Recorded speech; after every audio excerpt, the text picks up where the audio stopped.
Hi, Sailaja. You're on mute. How about now? Yeah, good, good.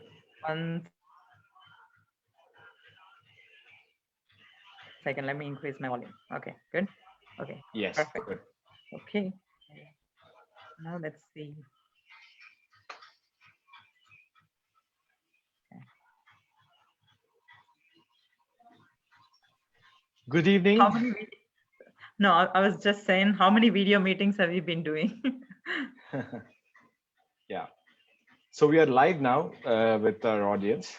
And good evening for you, and good morning to the audience in India, and good evening to the audience in USA. So we have as guest today with us, Sailaja Kattubadi. Since a lot of interesting things are happening in the United States, we thought we'll invite a promiser from the United States now with all the current events happening. Thank you for joining, Sailaja. Thank you for joining us today. My pleasure. So Good to be here. Yeah. For the audience joining in today, I know we have restarted the Facebook Lives after some time. Let me tell you, for the new audience who are joining us today, about a little bit about Living My Promise. Living My Promise invites Indians as well as NRIs such as Sailaja also to commit to giving half or more of their wealth to philanthropy, either during their lifetime, excuse me, or in their will to a cause of their choice. Living My Promise is a self-driven initiative started by one of our promisers, Mr. Girish Batra, and now championed by 59 others as well. The initiative is essentially a community of promises and is not an NGO. This promise is a moral commitment one makes to their own self and to the public at large. Living My Promise is inspired by the example of millions of people of all income levels who give generously and often at a great personal sacrifice to make the world better. Living My Promise aims over time to help shift the social norms of philanthropy towards giving more, giving sooner, and giving smarter.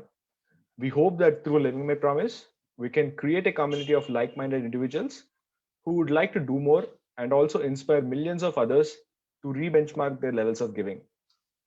So, let me also introduce our today's guest, Sailaja Kattubadi.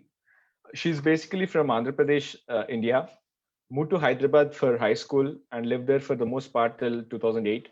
She went to the USA for an MBA in 2008 and continued to live there. She's currently working as a consultant primarily, while also working on her dream projects in stealth mode. She's associated with nonprofits such as Asha for Education, Rue Vision or Ripple Schools, Girls Who Code, SOS Villages, Share the Meal, IDF, The Nudge, Smile School, which is a slum school she co-founded in Hyderabad between 2006 and 2008. She's a constant learner of life, an admirer of nature, and people with grit and impact and growth. Hope that sums up about you. Is there anything that you would like to tell the audience about yourself, Shailaja? I think that should be enough, Sushant. I mean, they can figure it out from what we talk. Yeah. Yeah. Okay. So what's happening in US? I think interesting turn of events with the US elections. How is it going to impact, global philanthropy? I don't know. I hope it's going to be for the best. I mean, as it is right now, I think people are tired of waiting the constant last few days. So everybody is waiting for a final end note. Hopefully, maybe like soon, because there's also the in-person ballot vote counting that's happening. So which would take a few days more, looks like. But let's see.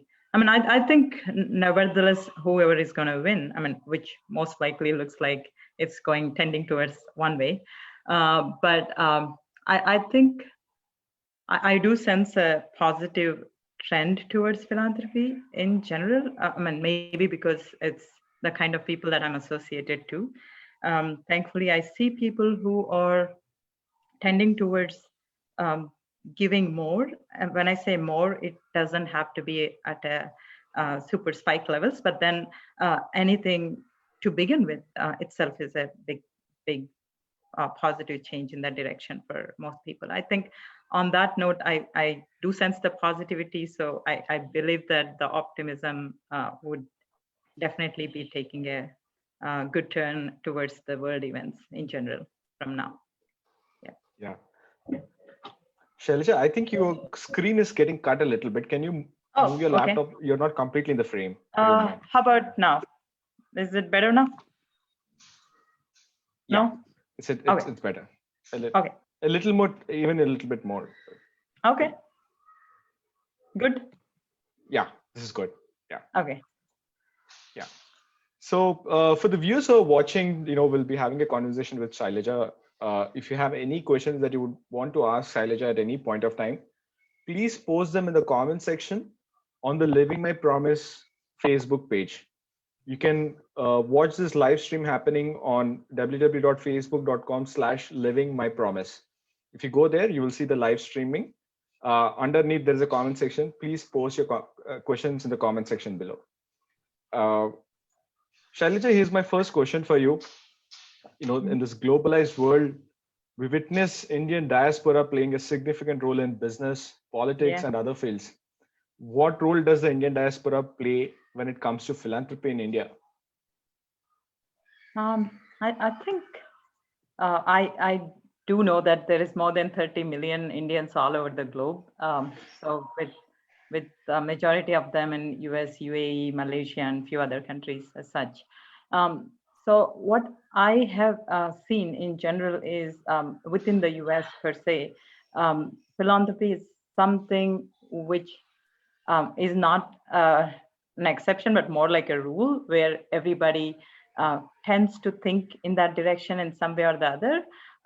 What I do sense though is, especially the groups, like if you see, especially I'm talking the context of the United States, where I do see a sense of, in general, participation of Indian or NRIs, let's say in this case that you call us. I do think that the opportunity that needs to be given, like for instance, if I take an example, M.R. Rangaswamy, who founded Diaspora, which definitely it started and it's going towards that idea of transforming the success into meaningful impact. And you definitely see the turn of events that are turning in that way.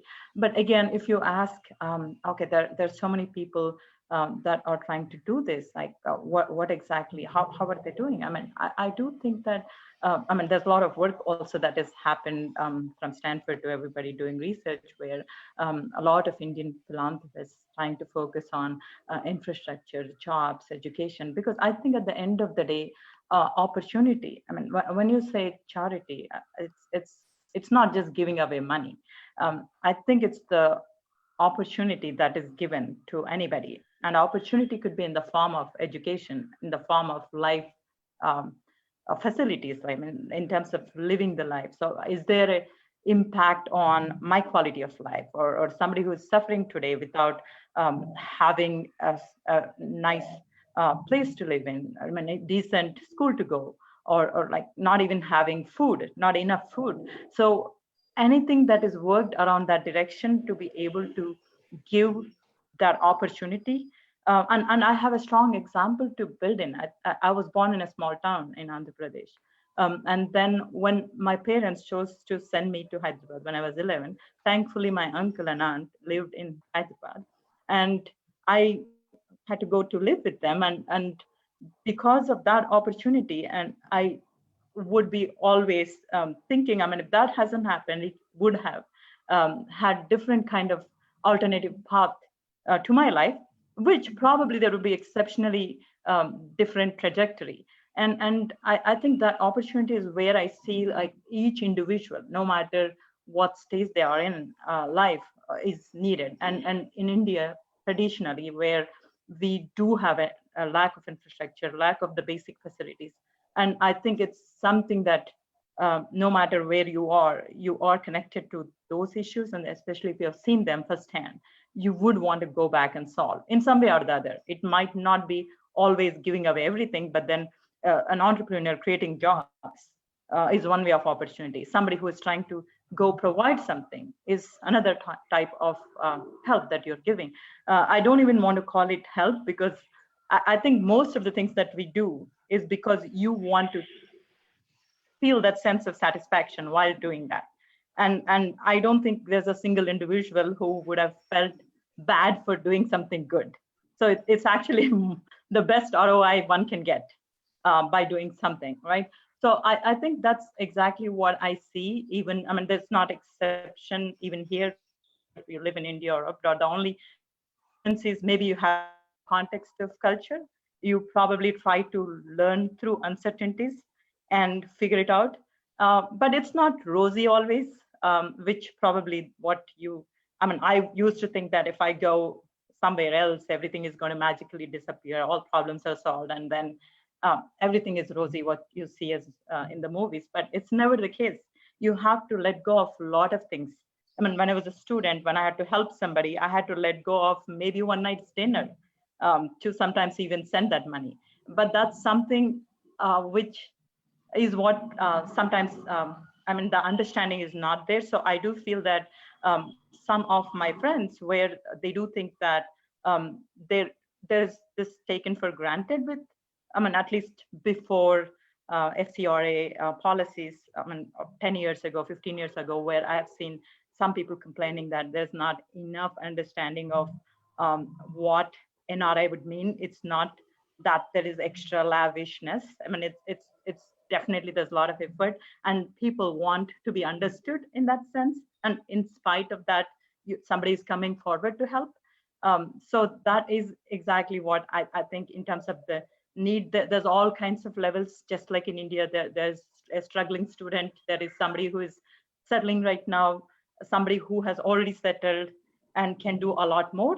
But not always age is an indicator with the current service industry booming, where somebody could turn to a millionaire pretty young, but somebody could be 55 but still figuring through, you know, how to make ends meet. So I can't always say that, oh, just because you're 50 or 60, you have much more money, so you have to share, or because you're 30 or 40, you don't have enough. So it's just with the just like the global world having no limits. I think age also doesn't have like a linear path, which used to be the case if you take like decades before. But right now it's more and more different, and it's very fluid. So I think I mean, for me, the best example is in terms of like, I used to wait, like when I was a kid, I used to think, oh, okay, maybe I become 40. I would, just like what you see in the movies, I would retire at 40 and start doing things at 40. But then when a life incident could happen to you, when I was very close to an accident, when I know that that could have been the end of the life. So why wait when you do not know tomorrow if you're not there for anything? So that's another thing. But that doesn't mean that you have to give away everything and do not know what is there in store for you tomorrow. But at the same time, how do you safeguard yourself while also not waiting too much into uncertain future? That's exactly where I feel Living My Promise beautifully fits into the current millennial people, not just them, even others, but I'm just saying, like, because I think that's where most of them probably are at a stage where they do have some of the stability, but they also are more open to share. So I think that openness to go tend towards others is more welcoming. That's where I feel it's going in a very positive trajectory in that direction. And that's what I see even here. Yeah, yeah.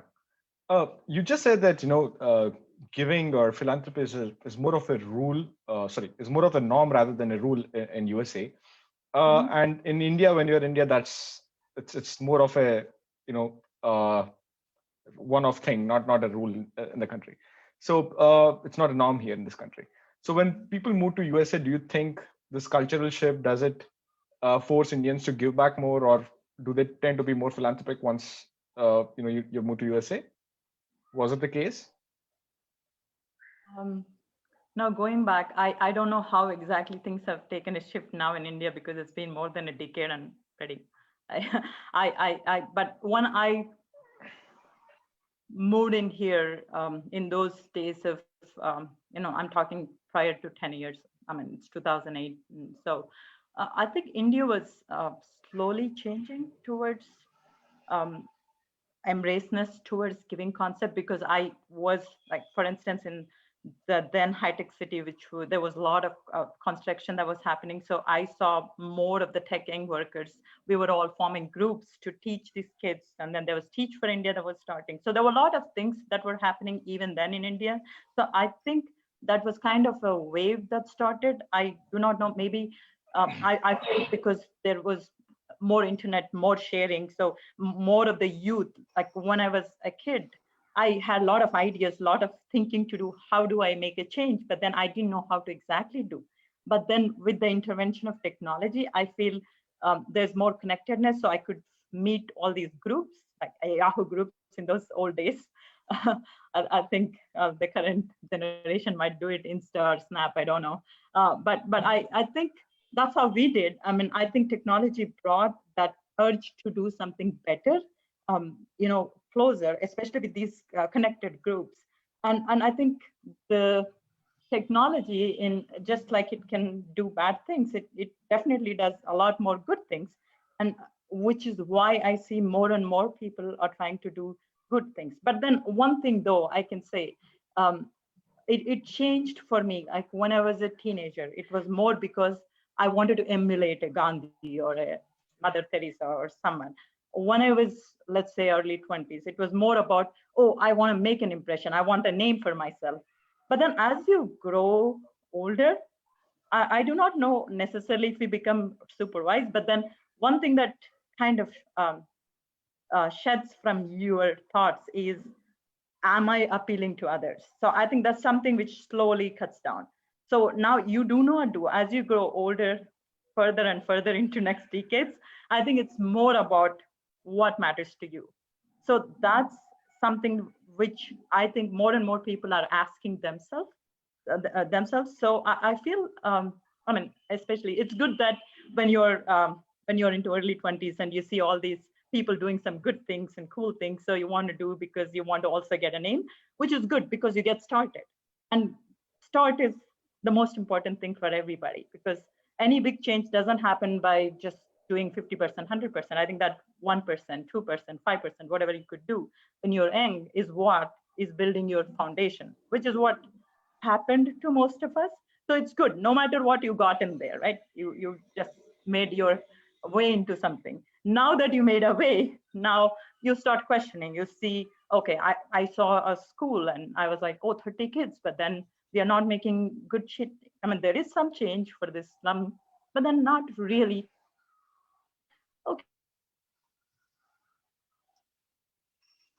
Okay, how do I make it bigger? Oh, maybe I should go there. So once you come here, you realize, is it something that I always want to do in terms of bureaucracy?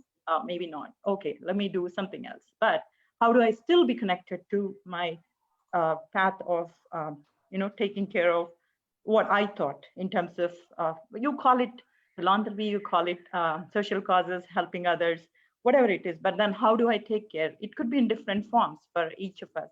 So I think the beauty of it is you could start at age 5, you could start at 60. There is no start or end to this.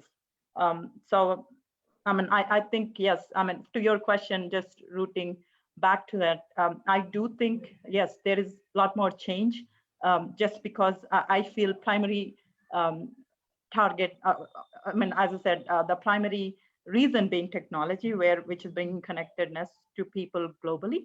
And Yeah. anything global citizen, to a lot of other concepts that would bring all these people, citizens across the world, it's always a good thing. So that's where I do feel people are not necessarily always only giving back to their countries, but also trying to see how I could help the world in general. But again, there's always that your inner sentiment towards giving back to your own place, your own country. So I think that's where the Indian diaspora would come back. Yeah. Yeah. We have a question from Venkat. He's asking, do Indians in the US give as much as a percent of their income or wealth as their American peers do? If not, why do you think that is the case? Oh, do Indians give as much or more, I mean, as much as American peers? Yeah, as a percent of their income or wealth. Okay.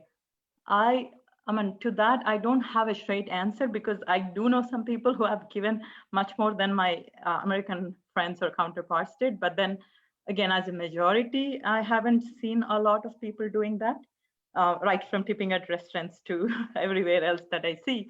It certainly changes because of a lot of ways of how we do. So it's not a yes or no question for me, but I do think the percentage of people thinking about doing, as I said, it's not about just giving. I mean, giving is not about just giving some money always. Giving in terms of like giving your time, giving your energy towards some objective or helping someone, whatever it is. Like let's say it could be education, empowerment of somebody, hunger, infrastructure to the country. So it could be whatever. But then, are we giving more? I mean, I do see. I mean, generally here it's inculcated as a habit. Like you see Peace Corps, and it's not condemned to take a year off and travel and help somebody across the world, which I think India is slowly getting towards. But just in terms of the pure apple to apple comparison of money terms, I think, yeah, there is a long way to go. Okay. Yeah. I hope Indians also get very competitive when it comes to philanthropy, just like we are competitive when it comes to IT jobs and technology and other stuff like that. Yeah. For viewers who are watching, if you have any questions for Sailaja at any point of time, please post them in the comment section of this live stream. Sailaja, we see that several Indians in the last few decades went on to becoming successful in various fields. We see a Sundar Pichai, we see a Satya Nadella, and many other people, right? And perhaps even if not to that extent, they're very successful people. How can they help in solving some of the development challenges in India? Mm-hmm. Good question. I do think it's not one way. Traditionally, we do think yes, IT has been the driver.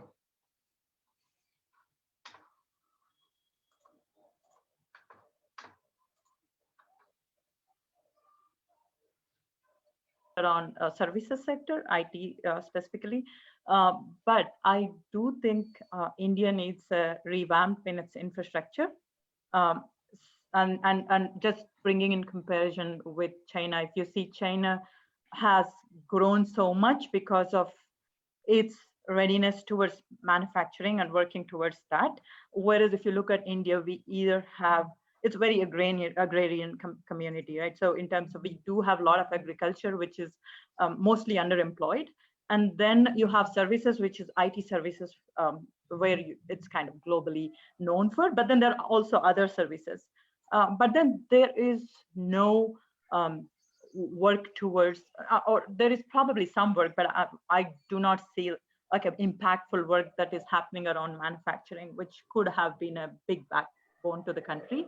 I think if more and more people start working also towards those kind of sectors, or let's say agri-tech, things like those where India could do wonders, I think that should be something that needs to be focused around, and not just the IT service. It's good that we have got famous for that, and yes, there's more and more happening, and you need to have some stability. So you need to have a good foundation that has happened with that.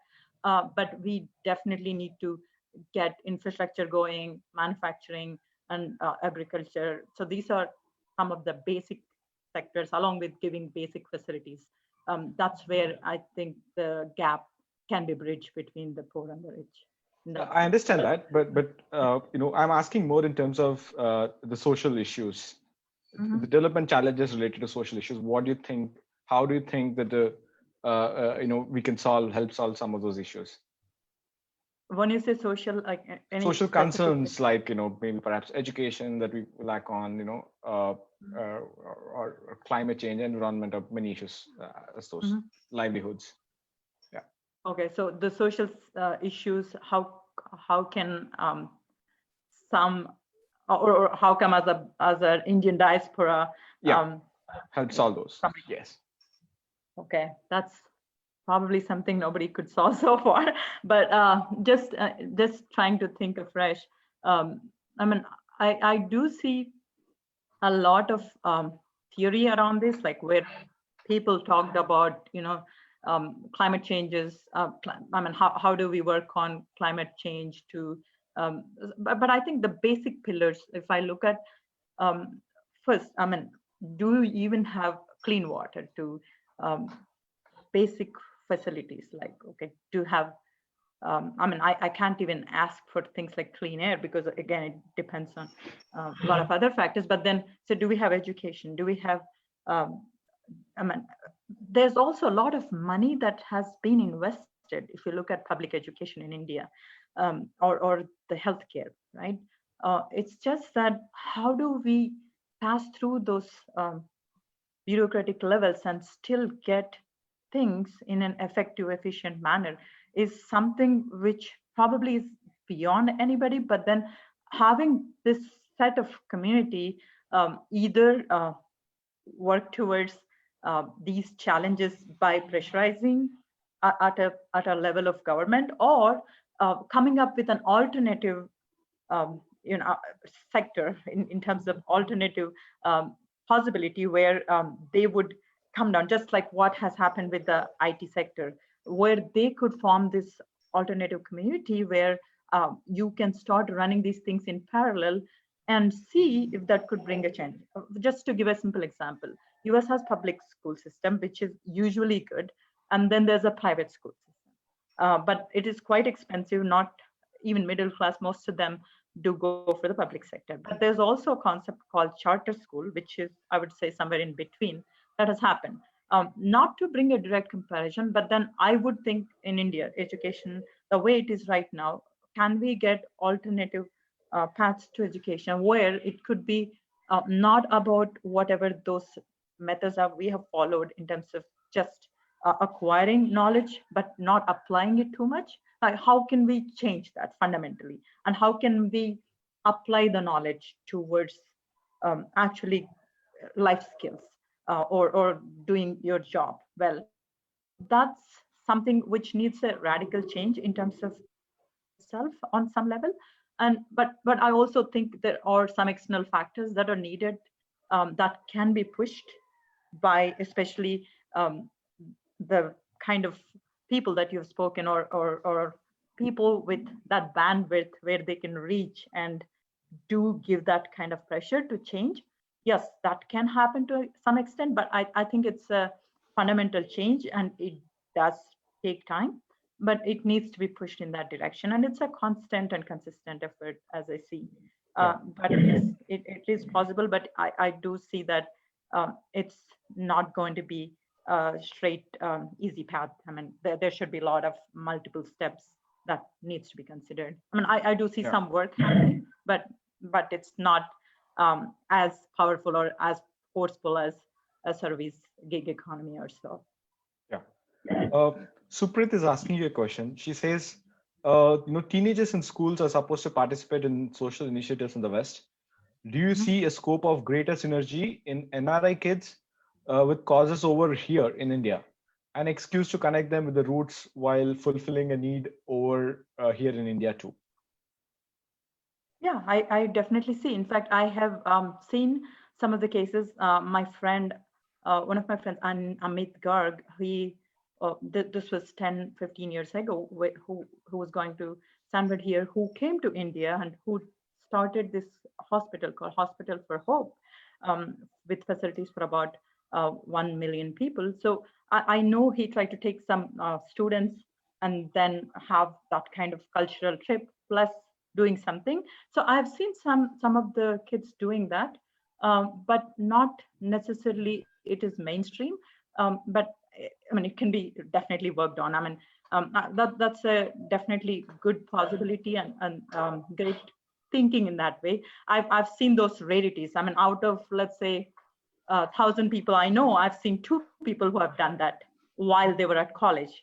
But there could be some others who have done it as, okay, some people have gone to Africa and did something or so. But as a percentage, yes, it's very low. At least what I've seen is very low, and it can be definitely pushed for to make it further, where these kids would get the connectedness to the roots, which is most important, because that's where I think most of um, the fundamental aspect of getting that bondedness is needed. And once that happens, I think the other factors, or it's just a natural progression of, you go back and do more or give more. So yes, I mean, that's a very good thought. And I think I'm also right now getting started to think how I can approach somebody where this could also happen. So thanks for that. Yeah, I've seen that, just to answer, I've seen that, but what I've seen as a percentage is quite less. Yeah. We have another question from Sandhya Rani. She's asking you, what are your plans? One second. What are your plans in the next 10 years to contribute towards social initiatives? Can you share some examples how and when you sense the change for your efforts to motivate others to take similar path as yours? Good question. I'm just trying to think of the issues that I worked on. I've been focused primarily around education when I started off, with the goal of making sure anybody who couldn't go to school can at least start going to school. From there, when I started doing that, that's where my focus, or while learning that process, I realized that it's not enough to go to school, but it's more important to learn the quality, which means it's not I just know 1, 2, 3 or ABC or whatever it is, but how do I understand what it is? And how do I apply it in daily life? What are the life skills that are needed? And is it giving the kid the right mindset to face life, no matter whether something around you is consistent or not? So with those questions, I started looking into, okay, the change does not just mean, okay, I just have 1,000 kids that went to school, so my problem is solved. It's not that. It's more on how much quality of change in life has happened. So that's where I began to question my own efforts, where I felt a lack of the clear path. And that's when I started focusing on more towards working with people or organizations who are trying to do this kind of work. And again, I'd come back to the second part, but just to give the kind of causes or the issues that so far I was impacted by, or primarily education, street children, and women empowerment would be one, and then homelessness, especially living in San Francisco and some other cities where it's predominant. So I've seen how much it affects, and I've seen a lot of that in India too. And more importantly, I have learned over the years that more than anything, hunger is one of the largest affected causes for many people. So that's another thing that I would work on. So while having these thoughts in mind, I started setting out and see, okay, now how would I make a version 2.0 of what I did in the past? It's not enough to just say, oh, I've done this, but how do I make it more consistent practice of quality and having a right result? To just think of it like right today, if I were to begin anything, I think if I were to talk about taking anything and making a change, it's, let's say, if I just have a simple project, which is there are 100 kids that I need to get to school. And right now they don't have any source. So I would start thinking of an end-to-end, which is, it's not enough to just go to a school when you come back home where there's no food, or where there's no protection, or when you don't even have parents, or you don't have a home to go back to. So with all these questions in mind, so end-to-end would mean you need to take care of all these other socioeconomic needs, and also ensure that this cycle would run not just for 1 year, but then say a 15-year length or so, which would actually give you a clear result. With that in mind, I know it's going to be stages or phases, however you want to call it as, and look at each phase, what is the need and how would I take care. But what I realized or in the process of learning is all about, it's not enough to take one factor and just hope that it's just like taking a plant which is beautiful, but not leaving it with the right soil and sunlight and water. So that's what would happen. And the same thing to any other cause that you take. So I think for me now, I would try to divide it up into phases, and each phase would be still having an end-to-end in terms of whether all the factors that are needed are happening, and then go to the next phase. I hope that answered some of it.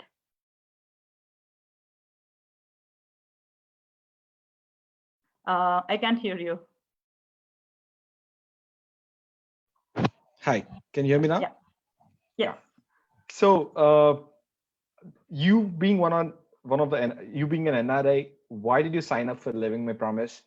Do you think there are many other NRIs out there who would also join an initiative like ours? Okay. Reality is always different from what I think, but let me start thinking. I do think there will be some percentage of idea that would be born in people's mind in some way or the other. I definitely have no doubts about it, but something like 50% is definitely a big commitment for many. It's not hard if you ask me, but I also know how hard it is, just because for me, it started out when I was a kid, where I know that I have to tend this path, but it did not come this easy. I started out maybe with not even 1% when I began. And then once I was almost finishing up my student loans for MBA here, it tended to 5-10%, and then went up to 20%. So because of those incremental steps, because it's just like doing anything. It's like muscle, right? Muscle memory, or it's a building muscle, which is you're just practicing. It could be practicing anything. It's running to anything. So you did a 1 mile today, and then after a few days of practicing, you're doing 3 miles, and suddenly after 3 months you're doing half marathon, which happened to me in real life. But that's how I think everything would work, and no exceptions here. Even for giving, it's just not going to happen as a big thud and suddenly there's a revelation, and then a 50%, 100% would just come to your mind. That could have happened to some exceptional cases where these people are. But I think in general, for majority of the people, it's a muscle that needs to be developed over time. So you would start probably, it's not giving in terms of money. You see the impact. You see, okay, let's say I make, for example, there's somebody, just imagine a person who's making 10 lakhs, and then you have needs of 50,000 per month. And so your yearly, your own expenses are 6 lakhs. Let's say roughly, I'm saying 10 lakhs post taxes. So roughly you save 4 lakhs, out of which how much you need to save for yourself is different for different people. And again, you could be at a different life stage. You're just starting off, so you have a lot of support from parents. You don't even have rent to pay, so you save a lot. Versus somebody who's just having a kid, and so you have a family that is dependent on you. You have to take care of the future of your own kid before you're thinking of something else outside the world. So there are a lot of these factors that would happen. So I think for any of us, the easy step is to first take a step with whatever it is. And then when you know that this 1%, 5%, 10%, you're able to sustain and see, it's not just, oh, I donated this to some charity, so it's done. That probably would not give you a right reason. For many of us who have signed up, what I believe is actually being on the field, seeing that it impacted some people and deriving that sense of satisfaction from doing that is what caused the change. So I think it's very easy. Once you see that, I mean, you would be probably giving all of it if there was a way to give, if you don't have any expenses. So I think that's what I feel people should be seeing, that in their own idea of what it can give to someone. And so once you see as numerical money versus money, it doesn't really get you there. Once you see the real change, the impact, what it can do to someone in terms of opportunity, in terms of what better things it can do than staying with me, then it's easy. And for anything, you have to build it. You have to build it small, go to next step, and you further go. And so I do think, yes, there is, as long as you have that seed in you, more and more people would begin to look into that and start thinking in that way. And when the right instances happen, right people meet, and that's exactly where the network connections are very important, because they give you that. Yeah. So we have one question from Venkat. He's asking, what is the best way for NGOs in India to reach US diaspora to seek funding support for their work? Is it social media? Are there any specific networks through which they can be reached more easily? I do think, like, for instance, I was just talking about Indiaspora. There's Charity Navigator, which gives the ratings, but that's a different context. And there's definitely things like Global Giving, where you can write to them and they would place the projects that are sorted out in terms of importance, and then you could write the essence of what your project is and talk about that, and they're going to have you.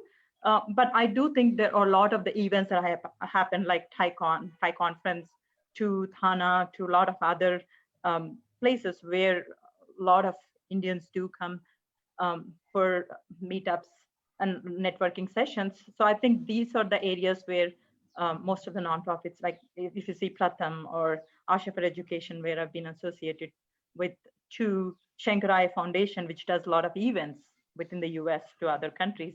So I think they're already doing it, and there's already a path laid out, and there's always going to be newer, unique paths and ways to reach out. It could be Insta to whatever ways.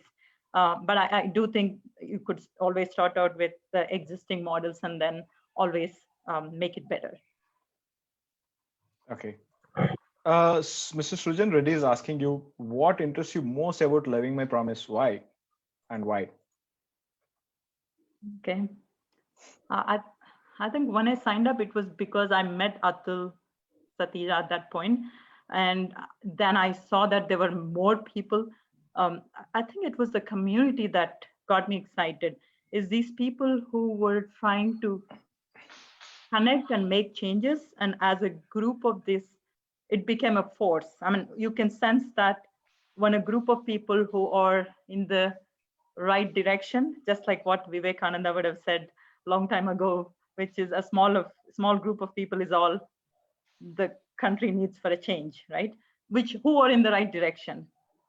So I think I sensed that when I saw the set of people that are there. I think anybody who's watching today can log into livingmypromise.org and see the kind of people that are associated. And there is a lot of work that is done by these people, and I do feel thankful to be a part of such community.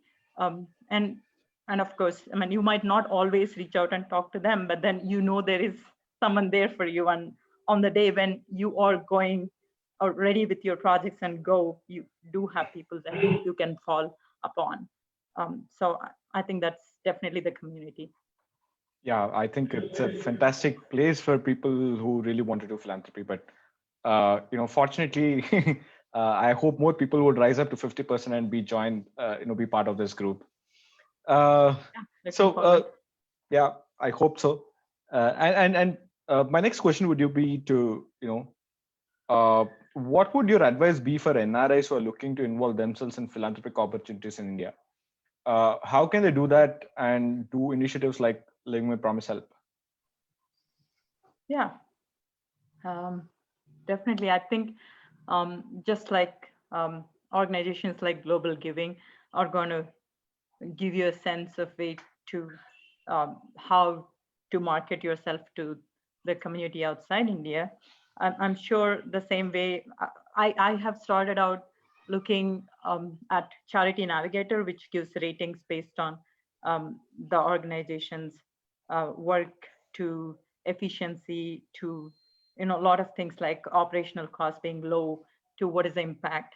So I would start out from there to understand the work that is done is in the direction that I wanted, and also whether there is a good ROI for the work that is done. When I say ROI, it's not necessarily in terms of getting a profit, but more in terms of impact ROI.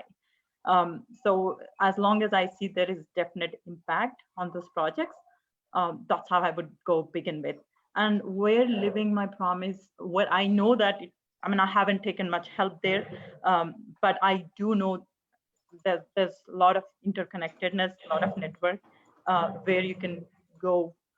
There are resources that would help you to right from, to understand which are the sectors that I would focus. Let's say if I know my sectors, which are the types of nonprofits, and especially having seen nonprofits being on the field, both having positive and negative experiences where some of the nonprofits not really doing their job, to many of them doing their jobs in a real focused manner.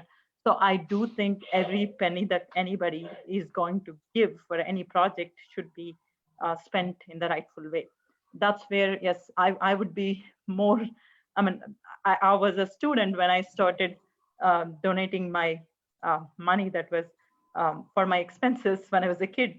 So I know, because I donated to a wrong nonprofit, I know that pain that it can give you, because you had to forego a lot to donate, right? So I do get when somebody says, I don't want to donate because I do not know where it is going. I'm totally with them, because you definitely have the right to know whether it is going to the right cause. So that's where to understand what are the right sources, I think Living My Promise is a really great place to go check and get the also get the information about types of work that is happening, types of projects that are there, and the organizations that you can go associate with. And also even to the extent where you can actually probably in some places go help, which is in terms of field work help or any other types of work that you want to do. So yeah, I do think, on any day that I want to go and want to do whichever way, I know that I have the resources. So that's very helpful. Yeah. So we have another question. Is NRI giving still focused around their origin geographies? Like, let's say Telugus through Thana, ATA, and Tamilians to Tamil Nadu, Biharis to Bihar, etc. Or has that changed with your generation? If it has changed, how do you find young diaspora now find the right NGOs to support in India? Again, I can't speak for everybody, but at least I have more projects that are in northern part of India, though I belong to southern part of India. So I do know some of my friends also doing vice versa, no matter where they are doing the projects that are anywhere and everywhere. And it's not even sometimes restricting to India, it could be anywhere in the world. So there are definitely some of my friends who are doing that. Anybody to be more connected, giving, just like me giving back to India. If someone want to give back to their town, village, city, or the state, yes, I do think it's a very common sentiment, even though some of us might be an exception. I do not know if it's a rule or exception. Right now, I'm still thinking it's an exception. I think it's very much common that these people could give. But let's say if somebody was giving to their own locations and now want to explore outside, there's, as I said, there's definitely a lot of these resources that are there. In today's world, it's not having an information. It's overloaded information everywhere. But first of all, it's about how do I have my own focus about what I want to do, then getting to the internet to focus on which ones that I need to choose. So most of it is around that. So I think in terms of the resources, they're always available. Because thankfully we are in 2020, even though for all reasons it's bad, but at least in terms of technology, it's tending towards a positive way. So yeah, but I do not know how many would be really looking into. But as long as you look into that, there's always the resources that are there, which happened to me, which happened to my friends, and happy to help wherever we could. Yeah. So Vishnu Priya Kattubadi is asking you a question. I think she's your sister. I don't know. How do you think Living My Promise is going to accomplish your cause? Okay. It might not be directly, but then indirectly, it's definitely going to give me that assistance or support, or even, as I said, like when I have a cause that I need to work on, whatever it is, say 2030 project that I need to accomplish, and you have a lot of factors that would need to go right to have something successful. And that's where when I say resources, it's not just about monetary resources, but it's about the people, it's about the objectives, it's about the kind of ideology that you believe in. So a lot of things do happen because of the association. Just because I probably know one person would have led to another positive person, would have led to a lot more things. So I think it's a chain reaction.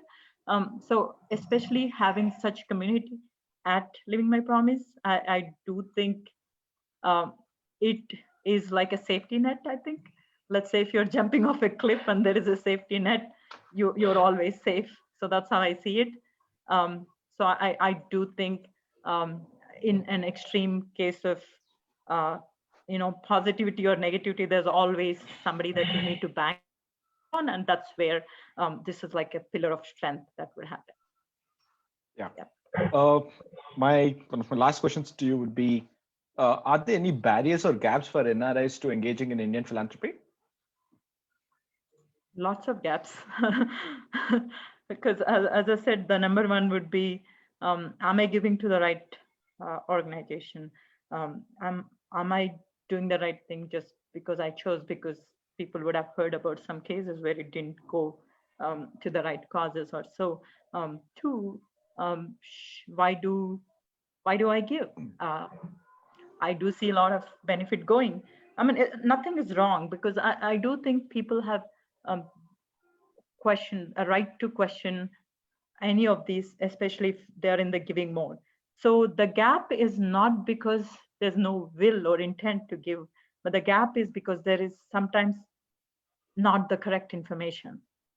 So you need to, that's exactly why it's very important to have the right information in the world of lots of information, which is probably not always needed, right? So that's exactly where the gaps, the number one gap for most of us is the intent. But once the intent is there, then it is about which is the right one. Am I using my time, effort, money towards the right organization or right cause? So those are the primary gaps I see. Once those are worked out, everything afterwards is just sailing smooth. Yeah. So thank you, Sailaja, for taking time. I know this is late night for you, and you have a busy day also. Thank you for joining and sharing your story with all the people out there. Hopefully, you have inspired other people. You'll inspire other people to re-benchmark their levels of giving, or eventually sign up for Living My Promise. I hope that will happen very soon. Yeah, I do hope so. Yeah, let everyone start at whatever level they are comfortable with, and they'll all come back join. Okay. Living My Promise at some point of time. For viewers who are interested in checking more information about Living My Promise, do check our website, www.livingmypromise.org. And once again, thank you, and hopefully you'll have a new president very soon. Let's hope so. Thanks, everyone. Thanks. Thanks. Bye. Take care. Bye.